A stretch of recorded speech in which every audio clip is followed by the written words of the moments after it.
Baik, assalamualaikum warahmatullahi wabarakatuh. Sobat pertanian, pada kesempatan kali ini saya akan berbagi ya sedikit tentang pertanian. Kebetulan di sekitar kita ini bisa kita lihat adalah perkebunan ya, dalam arti lahan yang ditanamin sengon ya. Akan tetapi kita bisa manfaatkan untuk bertanam tanaman palawija atau sayur-sayuran seperti cabai, kemudian tomat, kemudian timun dan lain sebagainya. Nah, pada kesempatan kali ini kita ada beberapa tanaman ya yang nanti akan saya share ke teman-teman. Jadi intinya adalah kebetulan ini adalah lahan kerjasama ya. Jadi kita nggak punya lahan, tapi bisa kerjasama dengan orang lain dengan cara bagi hasil. Ya bisa 60-40 atau 50-50 dan lain sebagainya. Ya, itu tergantung dari kesepakatan teman-teman. Nah, jadi di sini bisa dilihat ya, di sana ada sengon, kemudian ada pohon jati dan lain sebagainya. Kalau kita lihat untuk sinarnya sendiri ya sekitar 50% ya, jadi nggak full gitu. Nah, tapi kita coba beberapa bulan yang lalu sudah dicoba dan sekarang kita mulai tanam ya. Tanam yang pertama kita tanam cabai rawit dulu karena kosnya itu rendah ya. Kemudian tanamannya tahan. Nah, kebetulan di sini kita mulai dari tanaman cabai ada di sana ya. Nah, kemudian di sini ini ada tanaman buncis ya. Jadi kita akan mulai dengan tanaman-tanaman yang gampang untuk pertumbuhannya. Di sini ada buncis ya, kemudian nanti di situ ada tomat sebelah sana, kemudian sana ada cabai dan di sini juga ada cabai. Nah, nanti kita akan buat beberapa tanaman yang kira-kira mana yang nantinya paling bisa menghasilkan. Oke. Nah, ini adalah buncis. Kemudian di sini adalah tanaman cabainya ya. Kebetulan ini cabai rawit jadi gampang untuk budidayanya, jadi tidak sulit. Kemudian seperti ini kita bibitkan langsung tanam gitu. Jadi tanpa perlu di polybag ya, tanpa perlu diberi media, tapi dia bisa hidup karena kita tanamnya waktu musim hujan. Nah, kendalanya di kebun adalah satu, yang pertama di sengon ini adalah tanamannya sudah ada tanaman sengon ya. Tanaman sengonnya itu sekitar umur 1 tahun lebih. Ini sudah masuk ke 1 tahun setengah. Jadi sebenarnya cukup telat gitu. Tapi kalau dari awal itu insya Allah kita bisa maksimal gitu. Tapi karena ini sudah telat, jadi ya sudah, mau bagaimana lagi, kita akan coba aja terus gitu. Nah itu. Nah jadi kelemahannya adalah sekarang tanaman sengon itu dari perakarannya sendiri ya. Perakaran sendiri sih kita belum meneliti sebenarnya akarnya itu ke bawah atau menyamping, itu pertama. Jadi segala nutrisi nanti bisa jadi nutrisinya itu nanti diserap oleh tanaman sengon kebanyakan gitu ya. Terus itu yang pertama. Terus yang kedua adalah sinar matahari. Jadi sinar matahari yang tidak cukup full sehingga bisa mempengaruhi tanaman itu gitu. Nah, kemudian yang selanjutnya adalah pengairan, terutama ya, air. Faktor air itu adalah faktor yang paling penting sekali karena di kebun itu tidak ada faktor irigasi ya. Jadi dia hanya mengandalkan tada hujan. Nah, itu adalah sebuah kendala. Itu sudah 3 kendalanya ya. Kemudian yang keempat adalah tanaman, karena itu jarang sinar matahari, maka tanaman adalah relatif tinggi sekali. Jadi dia antara jarak ros atau batang itu dia tinggi banget. Nanti kita akan coba lihat. Nah, jadi ya ada sekitar 5 kendala itu. Dan selanjutnya adalah hama penyakit ya. Hama penyakit itu umum ya, pada umumnya. Jadi tidak bisa tergantung kita. Kalau penyakit masih bisa dikendalikan. Nah, jadi ada beberapa kendala itu, 5 kendala tadi yang nanti akan coba kita atasi satu persatu. Oke. Nah, jadi mungkin itu saja untuk reviewnya. Maksudnya untuk awal kita pengenalan ya. Nah, ini sudah jalan sekitar 2 bulan ya, 2 bulan itu. Nah, kemudian nanti di situ saya bangun gubuk ya supaya tempat kita untuk beristirahat ketika hujan. Ya, sebenarnya ini musimnya sebenarnya kalau ini bulan Juni seharusnya musimnya sudah musim panas ya.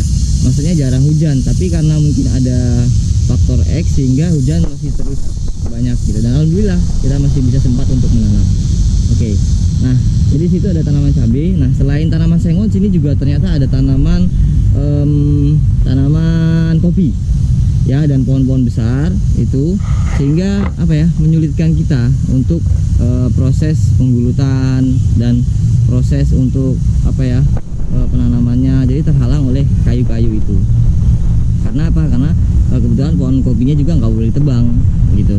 Nah, jadi itu. Nah, kemudian untuk air ya, untuk air yang pertama tadi ya, oke, untuk sengon. Nah, jadi tapi alhamdulillah untuk mengatasi sengonnya itu, sistem perakaran tadi yang pertama, ternyata tanaman kita juga bisa tumbuh. Padahal ini dengan pemupukan yang minim, tapi dia bisa tumbuh. Itu. Nah, yang kedua, yang pertama masalah sengon, ternyata terbukti untuk tanaman sengonnya itu tidak terlalu berpengaruh ya, tidak terpengaruh terhadap tanaman gitu. Tanaman kita juga bisa besar dan juga bisa berbuah gitu. Terus yang kedua adalah faktor cahaya. Tadi kita faktor cahaya. Jadi faktor cahaya tadi juga berpengaruh ya, berpengaruh. Terbukti ini juga sebagian batang-batangnya ada yang cukup tinggi-tinggi ya, tapi juga kita bisa atasi, itu tidak masalah. Yang penting nanti lanjaran kita harus buat cukup tinggi juga ya. Itu. Kemudian adalah faktor pencahayaan, itu juga insya Allah kalau 50% mungkin masih bisa ya, masih bisa itu. Kemudian faktor air ya, faktor air itu kita sudah buat solusinya. Untuk faktor airnya itu kita buat beberapa apa ya, beberapa keran yang nanti ditanam di bawah pipanya ya. Di sana ada satu, contohnya seperti ini. Jadi untuk persiapan kita kalau suatu waktu nggak ada air, nah seperti ini. Nah, ini sudah kita siapkan untuk pipanya, untuk kerannya. Jadi suatu waktu kita butuh air, dia tinggal narik selang aja. Nah, kemudian di sebelah sini juga ada. Jadi kita buat banyak apa ya, istilahnya banyak posisi dulu, kira-kira mana yang nanti dibutuhkan untuk pengairannya. Nah, di sini juga nih siapkan keran ya, air itu, dan terbukti ya di sana cukup apa ya, cukup cahayanya sangat kurang sekali. Nah, dan di sini juga gitu cukup kurang sekali. Nah, di sana juga di belakang ada tanaman timun ya. Nah, juga kita siapkan kerannya di belakang itu. Nah, jadi ada beberapa titik nanti yang jadikan kita keran, dan itu sudah ditanam pipa di bawah sini. Memang untuk yang awal investasinya cukup mahal sekali karena beli pipa gitu. Tapi pipanya cukup beli yang murah saja ya. Untuk pipa yang dasarnya itu kita menggunakan pipa yang 1,5 in. Kemudian kita outputkan menjadi 3/4. Jadi dia apa namanya, untuk apa namanya, alirannya dia lebih deras, karena di yang aliran utama dia itu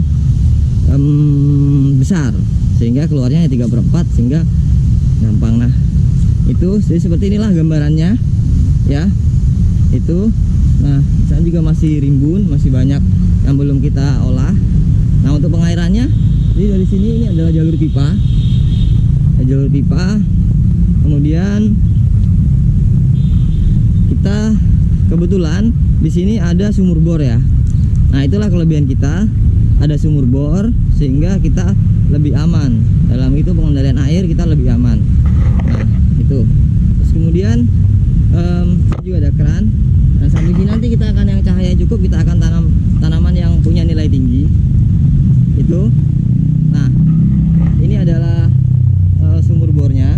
Ini bisa dia sanyunya beberapa kali yang kita review kemarin. Nah, ini adalah sanyunya. Kemudian kita tandon ke atas sana. Itu ada tandonnya. Tandonnya itu seharusnya minimal yang 1200 liter ya. Tapi karena kita coba dulu, kita pakai yang kecil dulu.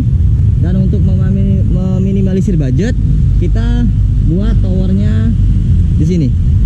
Towernya di atas pohon. Nah, guys ya, supaya dia minim budget. Nah, untuk inputnya sendiri itu 3/4 karena sanyo kecil ya. Kemudian kedalaman sumur bornya ini 7 meter sampai 8 meter. Kemudian kita beri output pipanya itu yang 1,5 ya, jadi dia lebih kenceng gitu. Nah,